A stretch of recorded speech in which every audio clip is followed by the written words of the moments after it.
эфире новости. Студия Анастасия Кобызева. Здравствуйте. Вот главные темы. ЦИК Якутии подвел предварительные итоги выборов. Подробности уже через несколько секунд. Еще 69 человек заболели коронавирусом в Якутии. Больше всего инфицированных в столице. На руднике «Интернациональной» возобновила работу столовая. Какие изменения произошли в ее работе?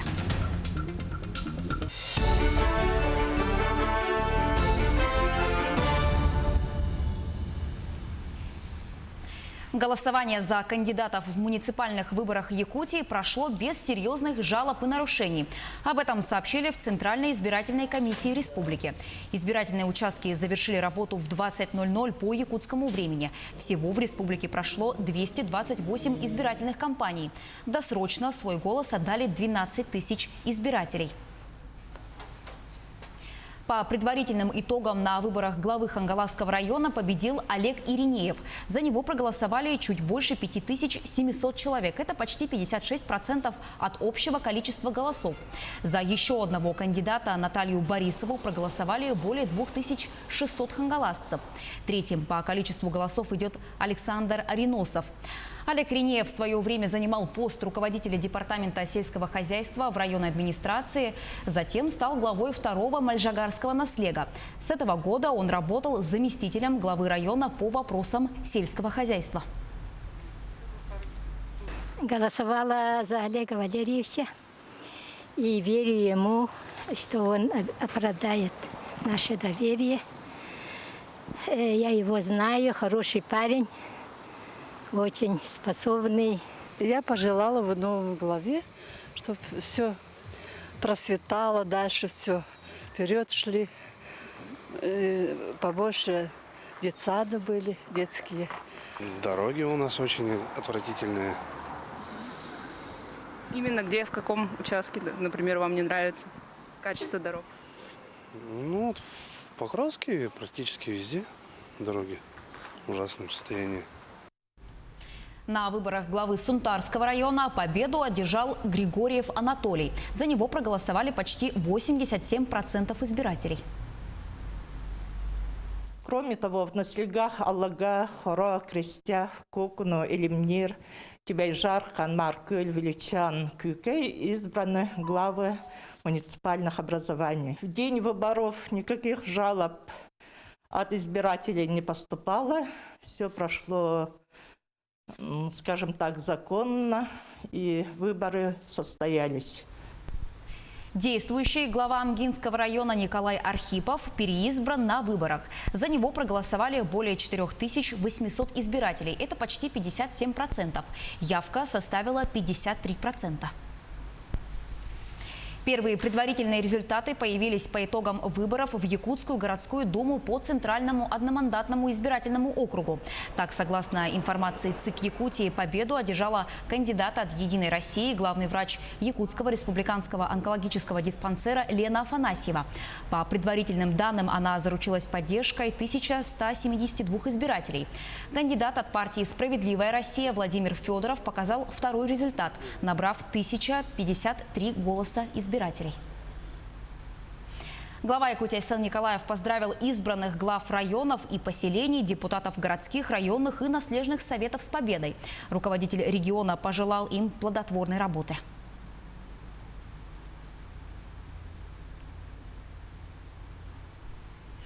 Также Айсен Николаев поздравил экс-председателя правительства Якутии Владимира Солодова с победой на выборах главы Камчатского края. После обработки 100% протоколов за него проголосовали более 80% избирателей, принявших участие в выборах. Глава Якутии пожелал Владимиру Солодову успешной и плодотворной деятельности. Теперь последним данным оперативного штаба Якутии по борьбе с коронавирусом. Еще 69 человек заболели COVID-19. 33 случая выявили в Якутске, в Мегино-Кангаласском районе 10, в Алданском 9, в Татинском 7. По 3 случая в Верхневилюйском и Ленском районах, по 2 в Хангаласском и Чурапчинском. Все ближайшие контакты заболевших выявлены и изолированы. Во время брифинга по эпидситуации в регионе заместитель руководителя регионального оперштаба Ольга Балапкина прокомментировала ситуацию в селе Аргахтах Среднеколымского района.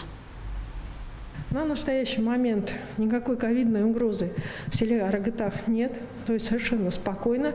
Люди могут продолжать свой нормальный ритм жизни, но с соблюдением санитарно-эпидемиологических требований. Также Ольга Балапкина прокомментировала ситуацию в Республиканском перинатальном центре. Перинатальный центр построен таким образом, что в нем есть современная инфекционная палата, которая позволяет отделять здоровых мамочек от больных.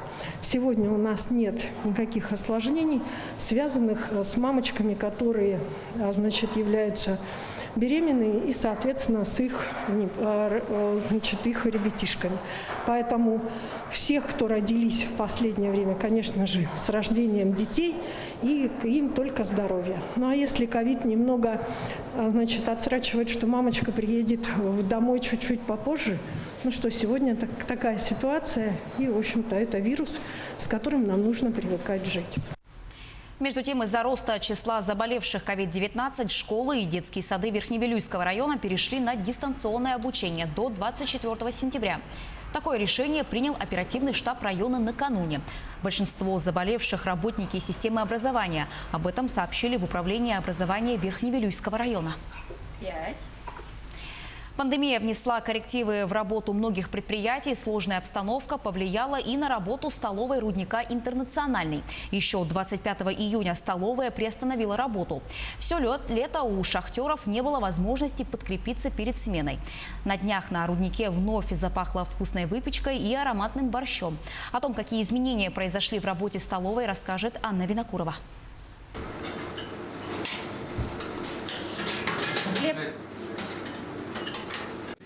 Получить питание перед спуском в шахту. Спустя 3 месяца у горняков Интера вновь появилась такая возможность в столовой рудника.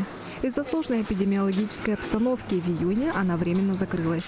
Я вам могу сказать, очень ждали, потому что ждали не только открытия столовой, ждали открытия нашего буфета, в котором пекут разные вкусняшки. Пандемия еще не закончилась, поэтому в столовой сейчас соблюдают все меры предосторожности. Чтобы между посетителями было расстояние в 1,5 метра, открыли дополнительный зал. Дополнительно к этим мерам мы еще визуальные плакаторы разместили в столовой. Дополнительно на всех нарядах объявляется о том, что необходимо соблюдать, и люди прибывают на Интер с определенным разделением по потокам, потому что автобусы идут с периодичностью определенной.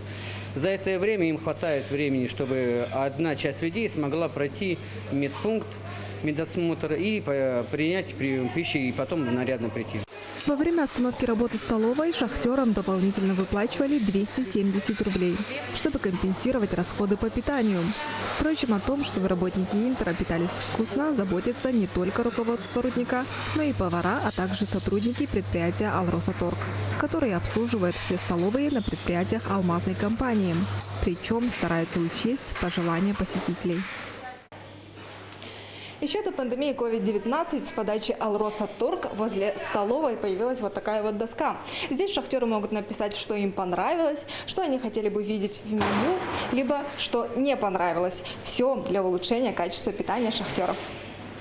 Впрочем, пожелания шахтеров учитываются всегда. В прошлом году «Алросаторг» ввела во всех своих столовых новое меню, которое постоянно меняется, что позволяет сотрудникам вкусно и разнообразно питаться. Анна Винокурова, Алексей Меркулин, телеканал «Алмазный край». 8 лесных пожаров потушили в Якутии за минувшие сутки. По оперативным данным авиалесоохраны в регионе действует 22 очага.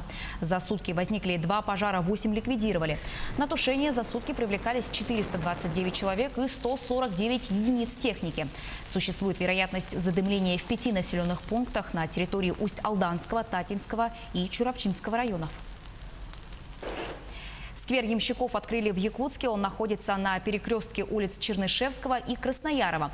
Торжественное открытие сквера началось с обряда освящения и благословения нового объекта, которую провел архиепископ якутский Еленский Роман.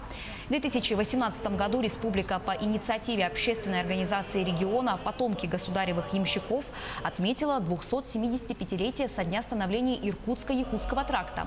В середине 17 века Якутия была присоединена к российскому государству и объявлена государевой землей. Сквер ямщиков создан в память о ссыльных ямщиках, пашенных крестьянах и людей, которые осели на новых местах и не вернулись на свою малую родину. Сквер ямщика – это, конечно, очень большое дело. Это дань уважения нашим предкам, поклонение к нашей истории. Этот сквер надо доделать до будущего года. Тут вот должен стоять прекрасный памятник ямщику, лошадь с повозкой, с кошовкой. И, конечно, и молодожены могли бы прийти за лошадь, за вожжи, сесть, значит, как в старину.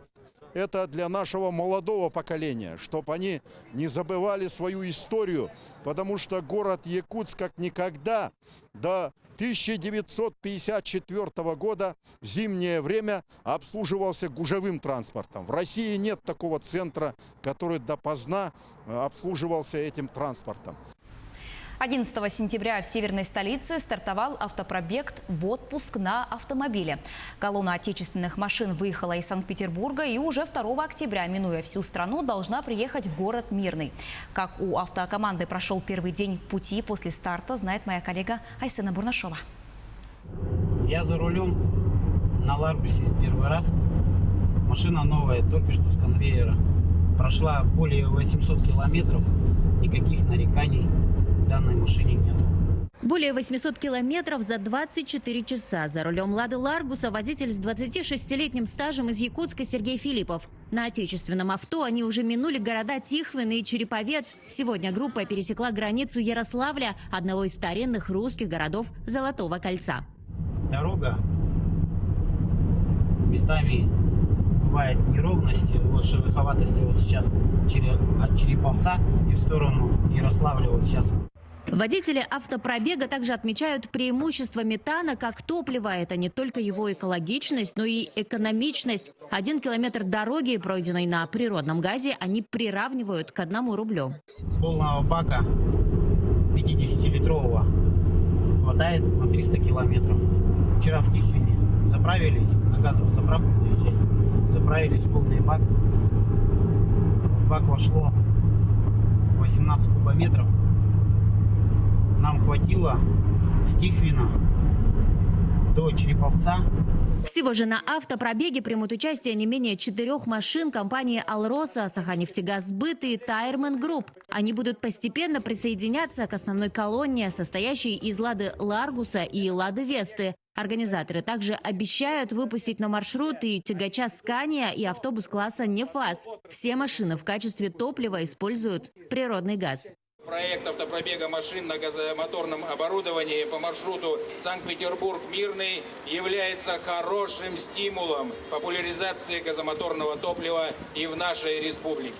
В ходе автопробега состоятся деловые встречи с участием ведущих отечественных производителей автомобильной техники на газе. Всего же водителям и их железным коням предстоит преодолеть свыше 8000 километров и пересечь более 20 регионов России. В Мирном команду ожидают 2 октября. Айсена Бурнашова, Виктор Олесов, Александр Хавренко, Роман Ларин и Кирилл Шолохов. Ярославль, Санкт-Петербург. К этой минуте у меня пока вся информация. Оставайтесь с нами.